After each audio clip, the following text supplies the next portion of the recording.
excited, and I think all of our teachers are really excited because most of us actually grew up with her books.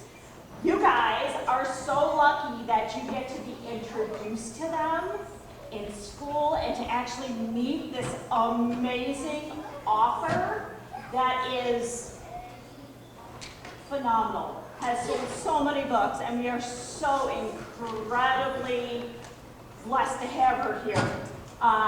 She is a New York Times best-selling children's book author. I think you heard Mrs. Noble say that today. She is best known for her series. Anybody ever heard of If You Give a Mouse a Cookie? Yeah. Okay, make sure you guys have heard it. Okay, all right, making sure. It is on its 60th printing. So, that series has sold, oh my gosh. Are you guys ready for a huge number? Yeah. 4.5 million copies.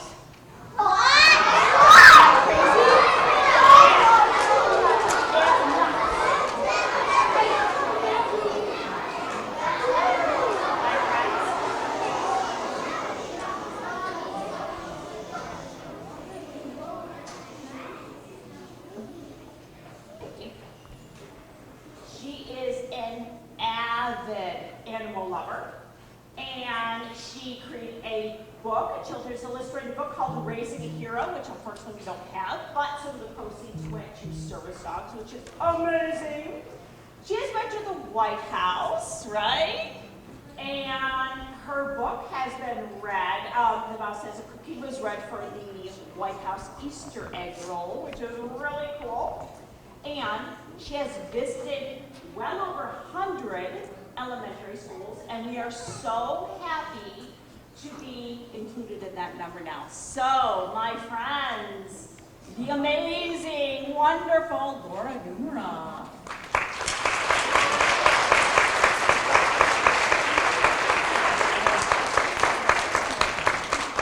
Hi. Wow. So I am from New York, so I'm in my home state, but I grew up in Brooklyn, and now I live in California. So I flew in from Los Angeles on Sunday. I went to a school yesterday. I'm here at your school today, and I have 2 more schools, and then I fly home on Thursday. So I'm gonna read If You Give a Mouse a Cookie, and I want you to let me know if I make any mistakes. How many of you in here, raise your hand, make mistakes? Every single person in this auditorium should have their hands raised. Because if you don't make any mistakes, there's something wrong with you, right? So I have to stand over here to forward the things, but hopefully you'll be able to hear me. You can hear me in the back? Yeah. Great. Okay. So If You Give a Mouse a Cookie by me, Laura Numeroff. If you give a mouse a cookie, he's going to ask for a cup of coffee.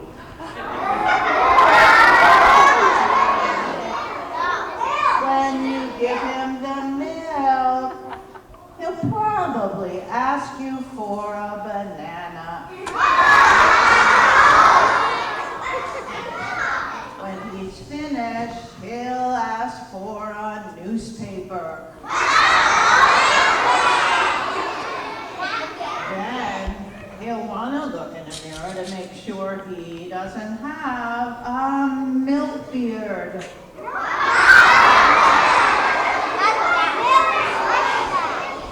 When he looks into the mirror, he might notice his hair needs a trim. So he'll probably ask for a lawnmower.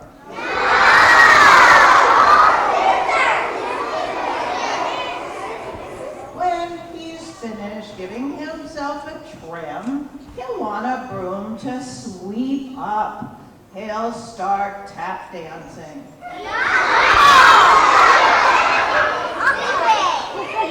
He might get carried away and sweep every room in the school.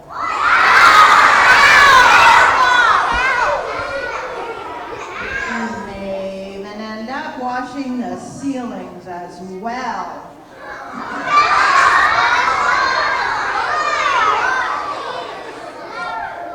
When he's done, he'll probably want to visit your grandmother.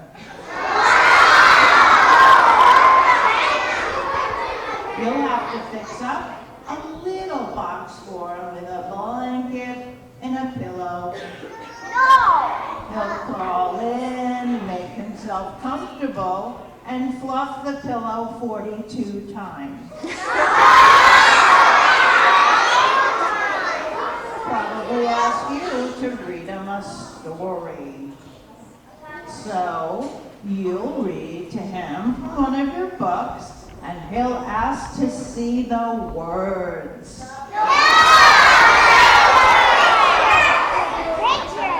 When he looks at the pictures, he'll get so excited, he'll faint. He'll ask for paper and pickles. He'll draw a picture. When the picture's finished, he'll want to sign his name with a computer.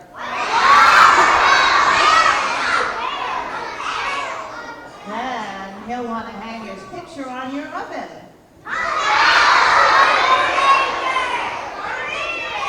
Which means he'll need glue.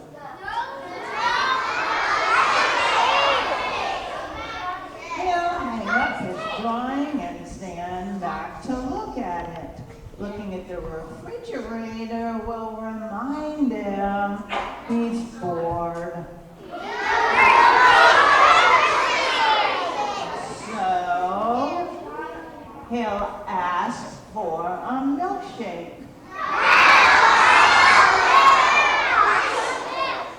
And chances are, if he asks for a glass of orange juice, he's going to want a muffin to go with it.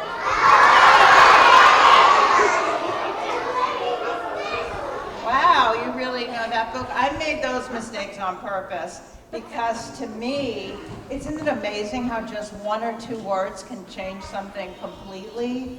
That's why I love being a writer.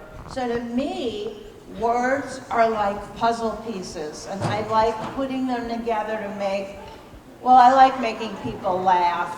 I don't write scary stories because I don't like being scared. I love to laugh, so I like to make other people laugh. I'm going to tell you a little bit about myself. I am the youngest of 3 girls.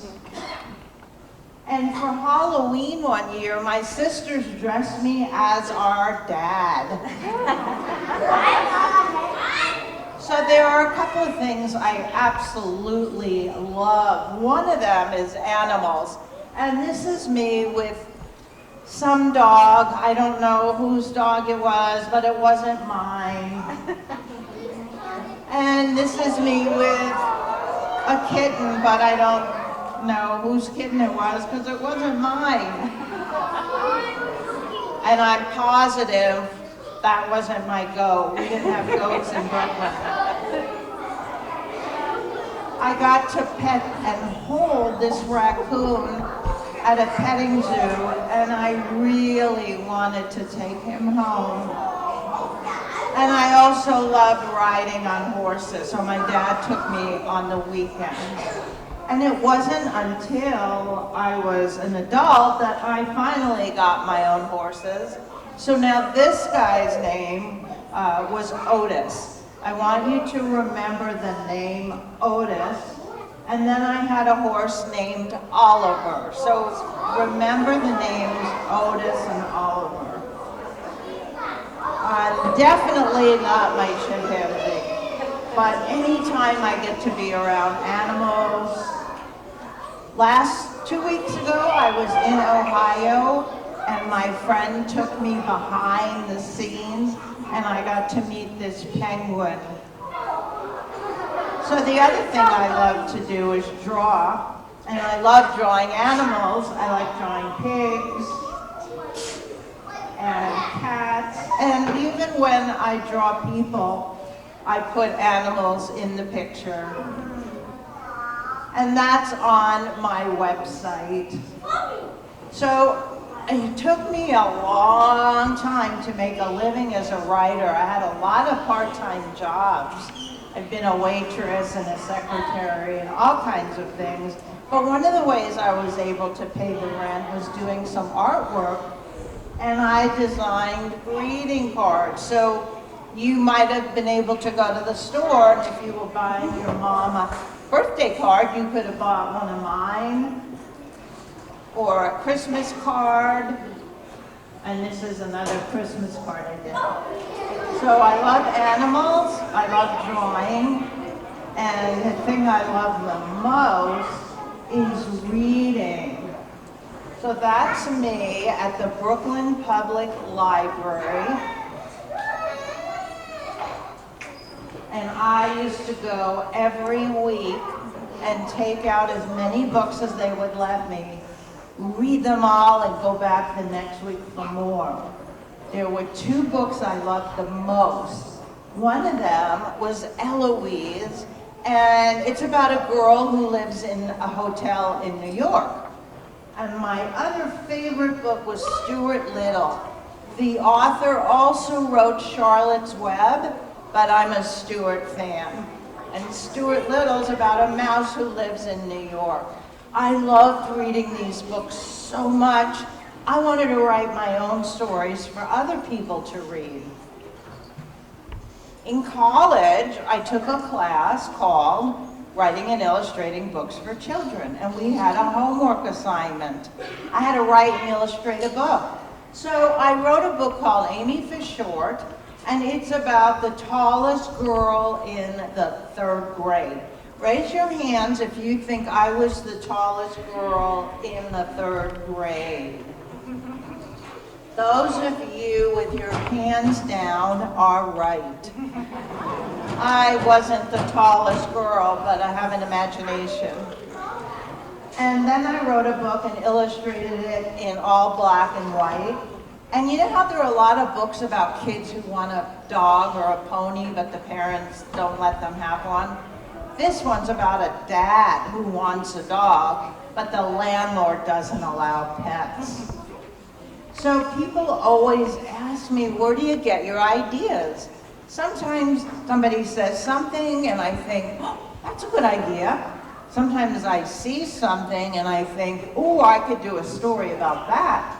Well, I was with a friend, we saw something, and he said something, and I came up with dogs don't wear sneakers. We saw a Dalmatian. So picture a Dalmatian, you know they're white with black spots. And I said, wouldn't he look cute in red sneakers? And my friend said, dogs don't wear sneakers. And I started rhyming.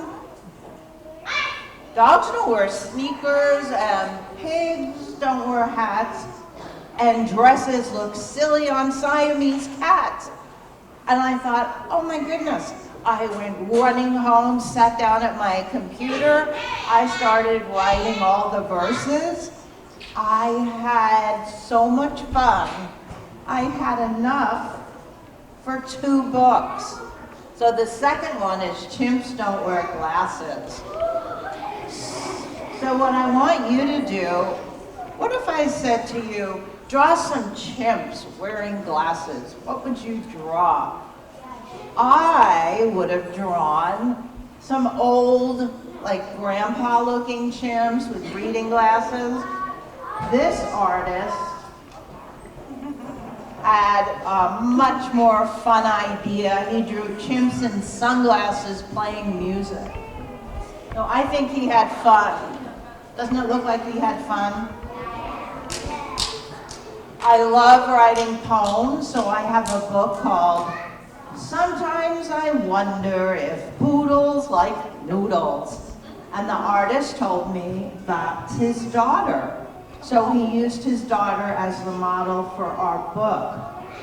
And here's a poem about a Dalmatian, and it's called Spots. My Dalmatian's name is Sydney. He's got 1,000,000 spots. I think it would be fun to try connecting all his dots. And if I was the artist, I would have had red lines on the dog.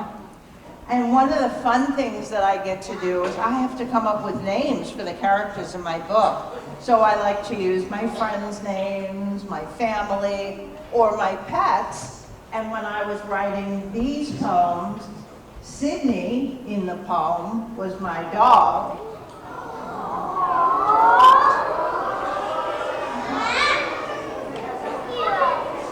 I love science. Science was my favorite subject, and I love dinosaurs, but I love dinosaur bones. I love going to the Science Museum. And so I wrote a poem called Dinosaurs' Bones. I like to go to the Science Museum and see the dinosaur's bones. He looks like he could have eaten 1,000,000 ice cream cones. I stand below and look straight up. He's at least 8 stories tall. I have all of my toes and my fingers crossed that nothing will make him fall. What's special about my book called Monster Munchies is you look at the upper right. I don't know if you can see, it's kind of small, but it's the cat and the hat. And the cat in the hat is on my book because it's the same publisher as Dr. Seuss. So Dr. Seuss and I have the same publisher. How cool is that? So Monster Munchies is a counting book. I'm not going to read the whole thing, but just a few pages. One giant monster wears a dress, eats the couch, and makes a mess. 2 happy monsters clean the room. When they're done, they eat the broom. 3 yellow monsters at my door come inside and eat the floor. 20 hungry monsters with nothing left to chew. Better close this book up tight before they chew on you. I had so much fun writing about monsters. I wanted to write another book. So I made myself a monster expert, and I wrote Laura Numeroff's 10-step guide to living with your monster. Step 7 is training your monster. Teach your monster to sit. Say, sit. This may take some time. And the monster's name is Bob. I actually didn't name him after anybody I knew, but I thought Bob was a good name for a monster. And remember, I have 2 sisters, so that gave me the idea to write about these 3 chicken sisters. And you can see in the upper right, there's a wolf, and he's come to eat them, but they scare him so much, he goes running back to his mother in New Jersey. This is a policeman from London. This is what the policemen in England wear, and I bought him when I visited. And I don't know how I came up with the idea, but I decided, his name was Sherman Crunchly, and he's a policeman, but Sherman doesn't like being a policeman. He would rather make hats. And I think Sherman makes the best hats. And then I bought these bears, and they gave me an idea for a book called Otis and Sydney and the Best Birthday Ever. Remember my horse Otis and my dog Sydney? So I put them in the book. Otis and Sydney are best friends. One year, Otis decides to give Sydney a surprise birthday party. But he puts the wrong date on the invitation, and nobody shows up. That's why they're having so much cake. But they end up having a great time. And I wrote a book about a dog named Beatrice who hates books, doesn't like to read, and she does not want to go to the library with her brother Henry. Remember the name Henry. And someone sent me a picture of this little girl reading Beatrice to a cat at the shelter. And I think the cat is probably trying to say, hey, how come you're reading a book about a dog? I'm a cat. Don't you have any books about cats? Like, oh, I don't know, if you give a cat a cupcake. My best friend lived right down the street, and her parents always bought the best snack food, chips and cookies and ice cream. And we had orange juice and graham crackers. So I thought, hey, if I traded my parents, I would get the chips and the cookies. But then I thought about all the great things my parents do that her parents didn't. And it gave me the idea to write, would I trade my parents? So think about your friends. Would you want their parents instead of yours?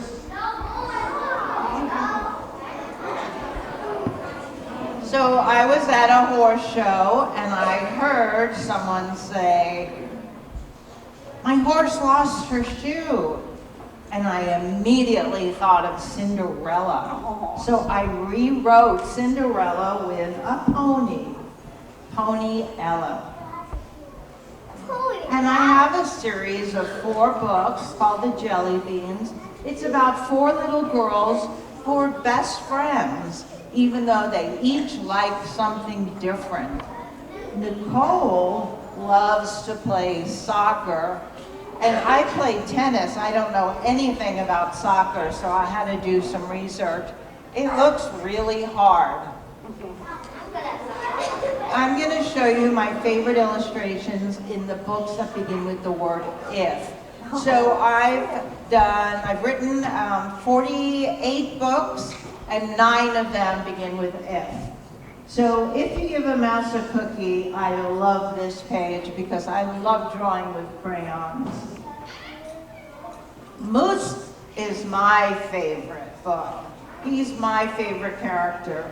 He's so big, but he sews on this tiny, tiny button, and he scares himself when he shouts boo. So I think he's very funny. And if you give a pig a pancake, I always wanted a tree house. But even though we had trees in the backyard, I never got one. So I put it in the book. Christmas is my favorite holiday, and I love going to the movies. So I combined them and wrote, if you take a mouse to the movies, and I love this illustration. But I have a feeling the mouse doesn't have a very good singing voice. I don't know why, but something tells me. I loved going to school. And this is my favorite illustration. So if you look on the left, in the front, you see the little boy, and there's Mouse, right? Right behind him is a little girl with short red bangs. I sent the artist this picture of me, and she put me in our book. So I thought that was really cool. And nobody would know unless I told them. If you give a pig a party, I love this illustration, but even though I hate roller coasters,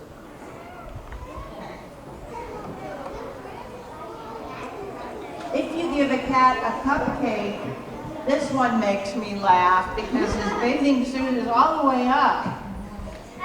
He looks like an old man. And if you give a dog a donut, I can't believe that the laundry has ended up on the top of the boy's head because he gave the dog a donut, when you think about it, right? And the last book in this series, I wrote If You Give a Mouse a Brownie, because brownies are my favorite dessert. And I love this, it's just very cute. My books have been printed in lots of different languages. It's very strange to see them. This is German, and this is French, but from Canada, not France, and I speak French, and it doesn't say, if you give a mouse a cookie, it says, mouse, would you like a cookie? So, I don't know, and that's Chinese. It's really weird when you can't read the language, but it's even stranger when you don't recognize the letters. So I wonder if it says, if you give a mouse a fortune cookie. Spanish is the only language that you can actually buy in the United States. And this is Italian, so I'm going to give you a quick Italian lesson. Everybody say topo. Topo. Very good. You now know how to say mouse in Italian. So next time you order pizza, don't get any with topo on it. And then in Tokyo, somebody sent me a picture of this bus. And what is going on? Oh my goodness. And somebody who speaks Japanese told me it would be like their bookstores, like Barnes & Noble, you know, we have a chain store. I think if I had been standing on the street and this drove by, I would have fainted. And there's a show on Amazon. So I named the little boy Oliver. Remember Oliver? Yeah. And we did some specials. I love Mouse's pajamas. Oh my goodness. Little feet, cookies all over them. And the Halloween special. If you look all the way to the right, that's Pig, and everything Pig wears or owns is pink. And then, of course, my favorite was the Christmas special. There is a mouse costume, and that's the first time I saw it. That was a long time ago. It's really, really big. And there's also a pig costume. And about 6 years ago, I went to Texas for a book festival. Mouse was there, but the very special thing was Pig was there too. I got to be with Pig and Mouse at the same time. And this family dressed as my books for Halloween. I wish they had come trick-or-treating at my door. And there was an interview with some guy, and they asked him, what were your favorite children's books growing up? And he answered, I grew up reading Go Dog Go, The Cat in the Hat, The Giving Tree, and If You Give a Mouse a Cookie. I read them to my kids. I hope kids are still reading all of these. And the person they interview, do you know who LeBron James is? So how cool is that LeBron James loved my book? And there's a huge parade in Louisiana called Mardi Gras, but like everything else during the pandemic, it was canceled. So people decorated their house instead. Somebody decided to decorate their house like my book. I'm in a Peanuts cartoon. Snoop Lucy's reading to Snoopy. If you give a mouse a cookie, she turns to him and says, "You should write a book like that." And Snoopy starts typing, "If you give a beagle a brownie." I've been to all the states in white, and I grew up in the one on the right, New York, right here, and I live in California. So I've traveled a lot.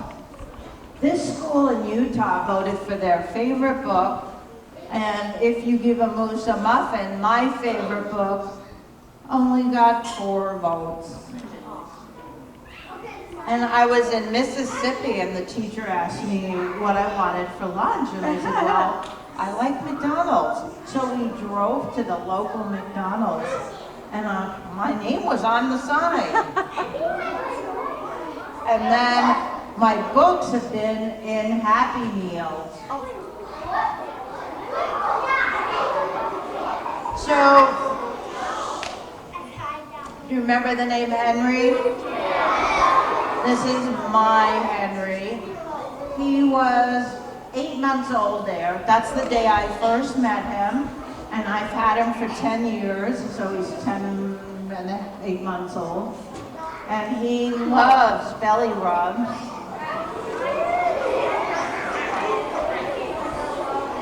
And I love when he sits like this. He makes me laugh.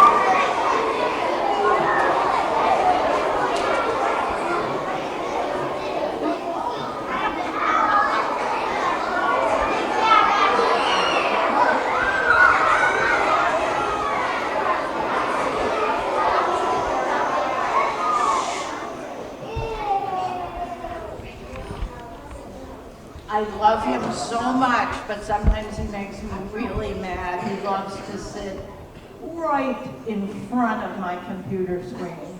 And I'm trying to work, and I push him away, and I say, "Henry, get out of here. I have to write so I can pay for your food." And then last year, remember the name Eloise? I got a dog, and I named her Eloise. Eloise now she's 3, so I got her when she was 2.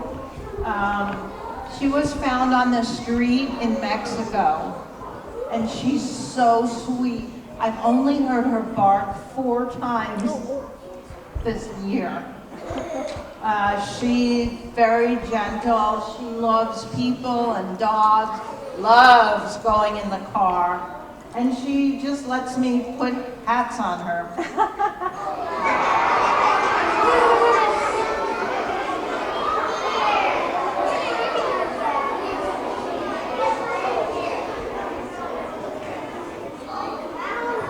When I was looking for a dog, I had Henry. I'd had Henry for like 9 years, and I was so nervous because I thought, well, what if Henry doesn't like the dog? What if the dog doesn't like Henry? But I wouldn't say they're best friends, but they get along.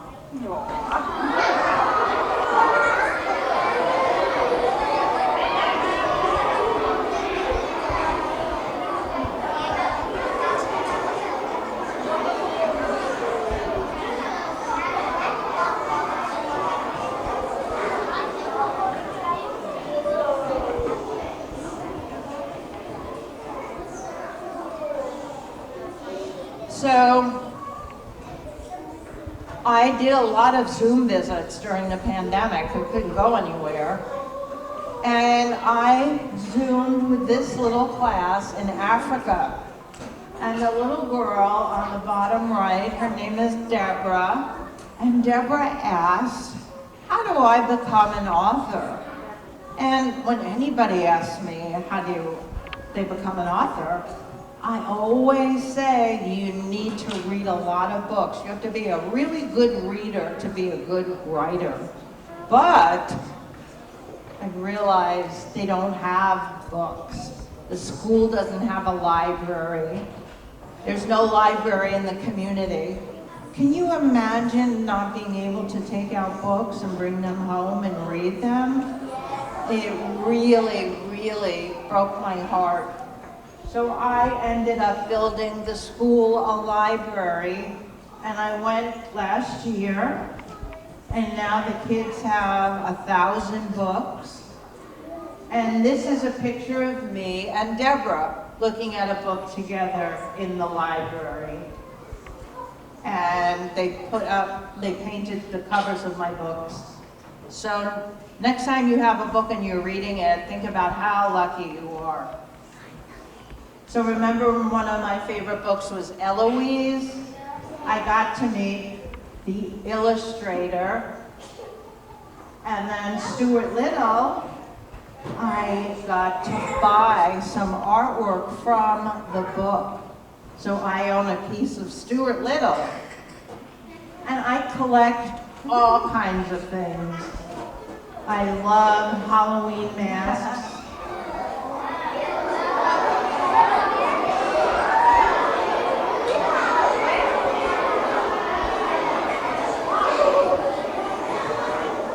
And I love cute things.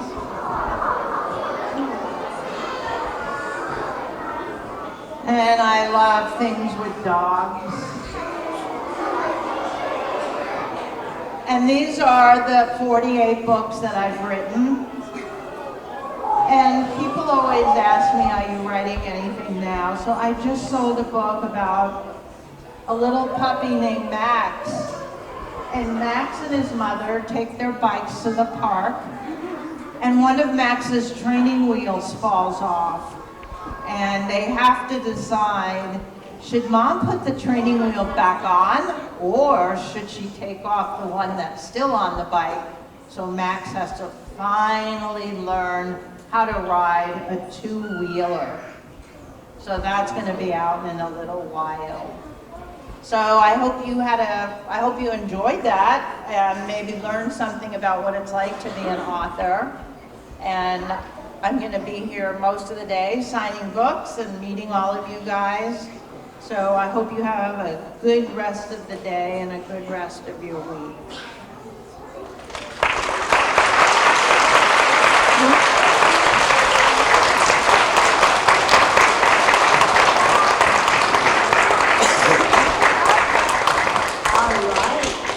Before we go, does anybody have a few questions? Few questions. Let's see. Get far up. Nice and loud.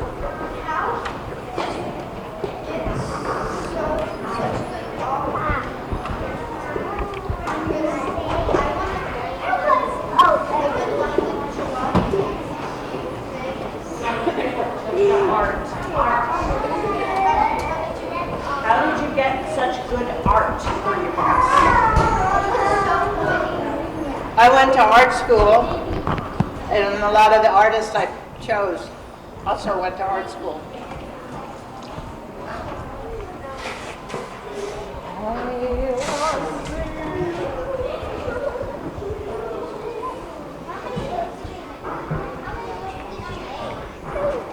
How many books did you make? How many books did you write? You did answer that. Do you remember? Close. 48. Right? That's like 49 because you just believe. Well, that's true. 49, right? Because you just wrote that one. Okay, let's go around this side.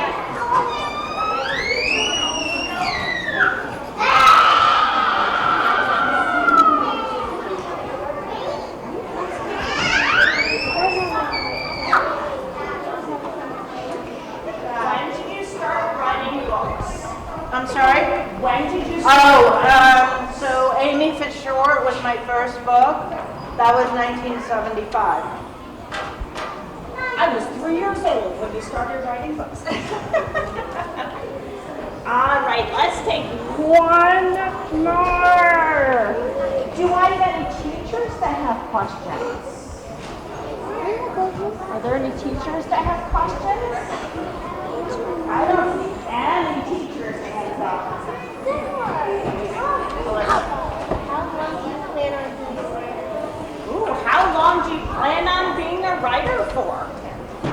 70, so as long as I'm alive. All right, let's have, I said one more.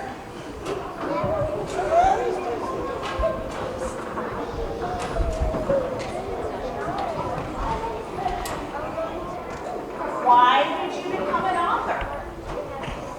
So I liked reading so much, I wanted to write books for other people to read. Awesome. Can we give Laura Numeroff a huge round of applause?